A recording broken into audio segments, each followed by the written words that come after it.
right, so we're here today, me and my dad, CJ Dubasan, and we're going to share our story as a lot of people would really like to know the full scope of how we came to find out that we are father and son. It's a very interesting story. Yeah, it definitely came out of the blue. But I grew up with my mom telling me that someone else was my father. She believed it, he believed it, but he was never really a part of my life. I met him once when I was in the third grade, but he really didn't want anything to do with me. And so I just grew up and feeling abandoned by him. And my mom, she did marry, and so I had a stepfather and everything. And, so there was a male figure around growing up, but it wasn't a dad. And so that's how things were. And then in 2017, I decided to do Ancestry.com, spit in a little tube and send it in and see my results. I took it because I kind of wanted to know my heritage, my ethnicity. I grew up always hearing from family members that there was quite a bit of Blackfoot, Native American bloodline in our family. And so I just wanted to see, well, is that true and how much?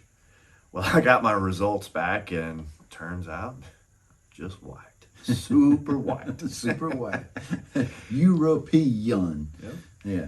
And that was in 2017, and I had those results, and so I just was living my life ever since. Well, it's really kind of similar too, because my wife Vicki, my wonderful wife Vicki, decided that she wanted to find out how much Native American heritage that I had in my bloodline as well. And, for years and years, you get told the same thing, oh, you got Choctaw, not only on your mom's side of the family, but your dad's side of the family too, So I, just kind of adopted that for a long time.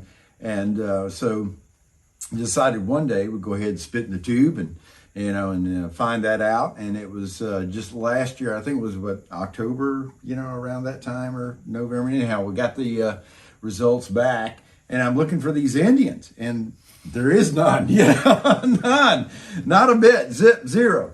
So I was a little surprised at that. And opening up the program, I saw my mom and my dad there, and I'm on the phone with my mom, and so I'm looking at this, and we got my first leaf that comes in, and is this guy, is this Roger Maddox guy, and I went, hey Mom, I said, who's Roger Maddox? And she said, well, I don't know Roger Maddox, son. I said, well, I don't know either. And of course, Vicki points out, says, you share 50% DNA with him. And I went, 50% DNA? She clicked on it, Roger Maddox, son. And I went, Mom, I think I got to call you back. So during that process, I really had to sleep on it a little bit because it's a lot to take in. It's kind of hits you like a ton of bricks. And so I looked him up on Facebook, and he's from Ocean Springs, Mississippi. I said, well, you can't calculate those kind of odds. That's back where I'm from on the coast. So, and I looked at him, I said, gosh, he looks like me, And he looks a lot like my dad, when he was, his age. And so Vicki reached out to him through Ancestry.com. And I believe she sent him a message, say, you share 50% DNA with my husband.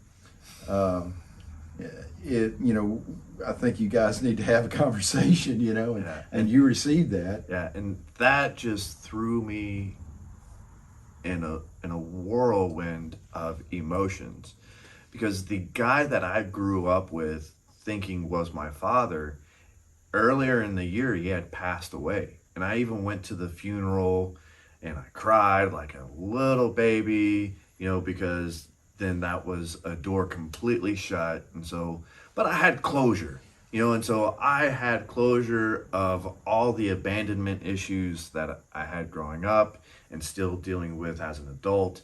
And then I get that message saying, no, everything that you thought you knew is completely different now. Yeah. And, and so that was a week before Christmas last year. Oh my. And, I was going through all sorts of different emotions anyways, through a lot of things going on in my personal life. And I was out of work on workman's comp because I got injured.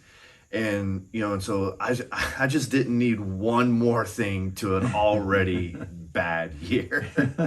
Well, and then I sent you a message on Facebook. And what I said to him was, Roger, I don't know how to proceed with this. But if you want to have a conversation, the door's open. And so he messaged me back, and we started texting back. And I sent him my phone number, and he said, well, I really kind of want to stick to just the texting for now, and which was a good call. Yeah, it was very, very guarded. It was a good call. I don't know if we could have both got, through that telephone call, with being able to complete our sentences. But anyhow, we did converse a pretty good bit. I learned a little bit about his background, and how he grew up, and where he went to school. And the craziest thing, he goes to school. You tell me. Yeah, and so I go to college in Nashville, Tennessee. Nashville, Tennessee. Where he lived. Had no idea. Obviously, I had no idea. Afterwards, I moved to Mount Juliet, and that's less than 5 miles from where he currently lives. And so it's just so weird just how close our lives were actually physically. We could have ate at the same restaurant, just sitting across from the table from each other. We'd never known, you know. And so it's so interesting, because I learned that it's like, oh man, he's a musician, and not just playing guitar, but he's a guitar player, going on tours and so on and so forth and whatnot. And on my mom's side, no one is musical. They couldn't carry a tune in a bucket. And, but here I am, I'm mostly self-taught. And growing up, I played guitar and bass, and he played guitar and bass and all different kinds of things. And it's just so strange to see so many of the similarities, a lot of the mannerisms and everything and whatnot. And so, like, I was kind of getting a little excited, but I didn't want to get too excited. Right. And then we decided to meet at Beau Rivage. Beau Rivage. On Christmas Eve. On Christmas Eve, which is absolutely perfect. It wasn't. What a great Christmas gift, And, when we first saw each other in person, and you guys probably seen the video, I come over there and, and he does the cordial thing of sticking the hand out, and I'm like, nah, that ain't gonna work, So I gave him a great big hug, and I told him that day, I said, I'm all in on this. And I meant exactly what I said. And with the family background of music, I told him, my family, his family, played music for 26 years down on the coast. They did original thing down there, and it was all the family members that did that, and it was like a light bulb that kind of went off, and you just went like, oh my, so this is where I get it from. I said, yes. And so we had a 3 or 4 hour lunch. Yeah, it was about 4 hours because we met at 1. Yeah. And then, no, it's 3. Yeah, it's 3 hours because 1 to 4. Yeah. And, and man, we boo-hooed so much during that time. We did. And of course I told him, I said, you got a whole family, wanting to love on you. And he was like, well, what do you mean? I said, well, my mother, your grandmother, wanted me to extend the invitation to you to come over for Christmas dinner. And he says, well, I never exactly had that. And so I said, well, now it's the first time, better than anything else, and come on over. And so I said, well, I got to stop at home to grab my guitar. He had to grab his guitar. And that's just the icing on the cake. So, but you came over for Christmas dinner, and You know, met even more family, was even more overwhelmed. And, you know, and it was great, you know, because he said he was all in. The rest of the family, they had no idea. It was a surprise for them. No one told them anything. Nobody knew. Nobody knew. My mom knew, and my dad knew, but your mother, your grandmother, and grandfather. But none of the other family members knew. So, and when he came over, you know, it's like this. Okay, everybody, can I get your attention, please? I want to introduce my son, Roger. And everybody just went, "Your son?"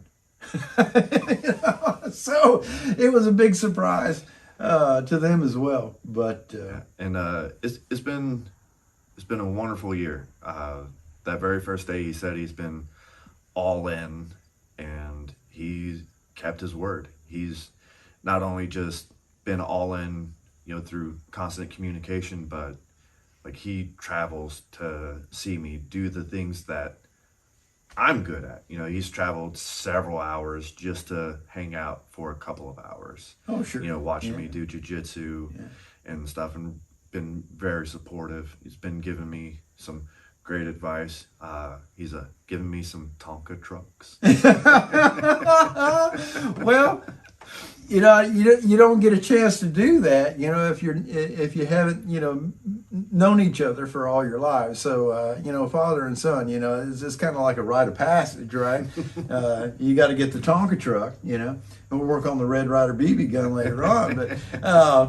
But yeah, you got some Tonka trucks, and I think that was kind of cool. But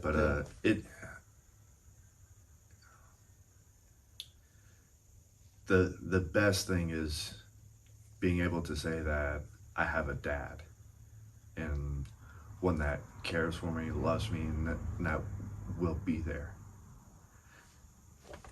And that's just something that I've always wanted. Now I've got it. I'm here, buddy. I'm here. I wasn't supposed to cry. It's okay. I wasn't supposed to either. But yeah. So yeah, that's our story. Yeah, that's our story. Well, during the following year that comes up, I traveled out to some of his tournaments, and I know that was important to him. It was like one of the most important things in his life is this jujitsu, and I'm telling you what, he's damn good at it.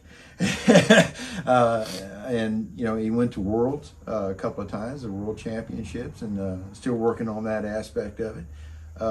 And his black belt ceremony is coming this evening, and yes, I'm there to see that. And so whatever was really important to him, I wanted to be that part of his life, you know, to share that with him. And one of the best things here, just about a month or so ago, my mother, his grandmother, decided that, Roger, have you ever been to Disney World? Nope. And you always wanted to go. Yeah. You know, I've always wanted to go. Always wanted to get the Dole Whip float. Yes. And go medieval times. Medieval times. Yes. Suck it, red. Go green. Golly. So when she extended that invitation and said, you know, really want to get you and Roger and you know, mom and dad, and you know, let's all do the Disney trip. So we went to Walt Disney World, and for gosh, I don't know, 7 days, something like that. And it was making memories that we'll never forget. Yeah, it's a trip of a lifetime. Yeah. You know, and just extremely grateful for that week. You know, being able to, you know, I don't like saying the phrase "make up for lost time." Yeah, yeah. You know, It's hard to but- do that. It's impossible. I get it. Very grateful for making the most of the time we have left, Yeah, and it's very, very generous. You know, for these before a year ago, strangers just to invite me in and accept me. yeah, yeah. Well, you got family now. Yeah. So, and that was a really, it was making precious memories there. You know, something you're going to remember for the rest of your life, and was really grateful for that. You know, that we got to do that in medieval times. So I still have my crown. he still got his crown, yeah. But yeah, and so we're looking forward to the years to come. You know, this is our first year down, and there's going to be so many more to come up, and so many more experiences to have. And I'm so very, very thankful that you came into my life, Raj. I'm very grateful for that, and very very much looking forward to the rest of our years we got. So Same.